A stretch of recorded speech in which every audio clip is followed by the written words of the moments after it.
Halo rekan-rekan sekalian, selamat datang kembali di channel ini, channelnya para tenaga honorer.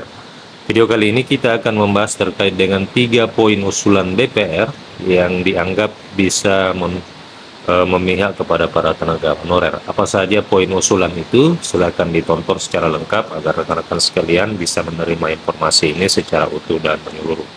Rekan-rekan sekalian, setidaknya Komisi 2 DPR RI memiliki 3 usulan ini yang dianggap mendukung para tenaga honorer.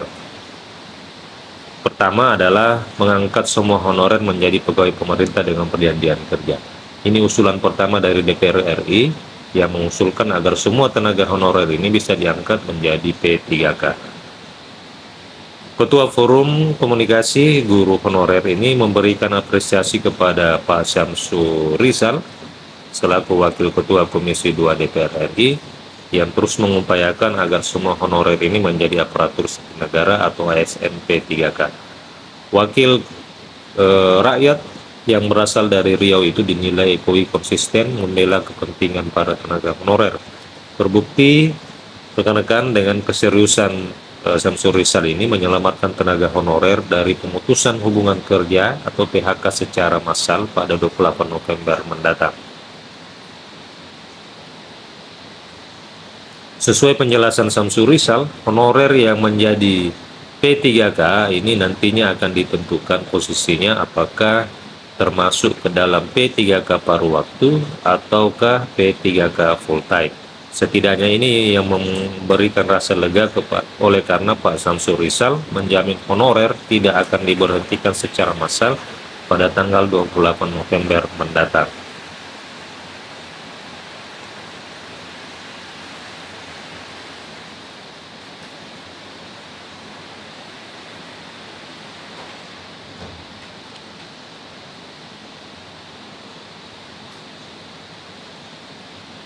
Nah, rekan-rekan sekalian, itu usulan pertama, yakni mengusulkan agar supaya semua tenaga honorer ini diangkat menjadi P3K, apakah itu P3K full time ataukah P3K paruh waktu.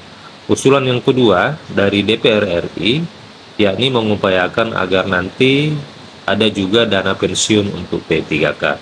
Jadi selama ini yang membedakan PNS dengan P3K adalah dana pensiun yang memang tidak dianggarkan untuk P3K. Nah, DPR telah mengusulkan agar supaya P3K ini setidaknya sama dengan PNS bisa dijamin dana pensiunnya. Ini akan terus dibunyikan oleh Komisi 2 DPR RI agar P3K itu bisa mendapatkan pensiun seperti layaknya sebagai pegawai negeri sipil. Rekan-rekan sekalian, usulan yang ketiga adalah jenjang karir P3K yang boleh menduduki jabatan-jabatan tertentu. Jadi nantinya tidak ada bedanya antara pegawai negeri sipil dengan pegawai pemerintah dengan perjanjian kerja. P3K diusulkan agar supaya juga bisa menduduki jabatan-jabatan tertentu di instansi pemerintahan, baik itu di pemerintahan pusat maupun pemerintahan daerah. Sementara itu, Ekowi selaku koordinator Sementara itu rekan-rekan sekalian, Ekowi memaparkan dalam Permendikbud nomor 40 tahun 2021 mengamanahkan guru P3K berpeluang diangkat menjadi kepala sekolah maupun pengawas sekolah. Jadi untuk di sektor pendidikan sendiri, P3K guru itu ternyata berdasarkan peraturan Menteri Pendidikan itu telah memiliki peluang untuk menjabat sebagai kepala sekolah maupun pengawas sekolah.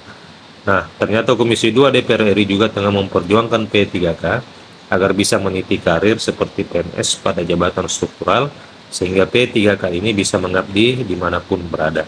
Jadi hal ini memang menarik oleh karena memang tenaga honorer ini nampaknya akan diprioritaskan untuk diangkat menjadi P3K.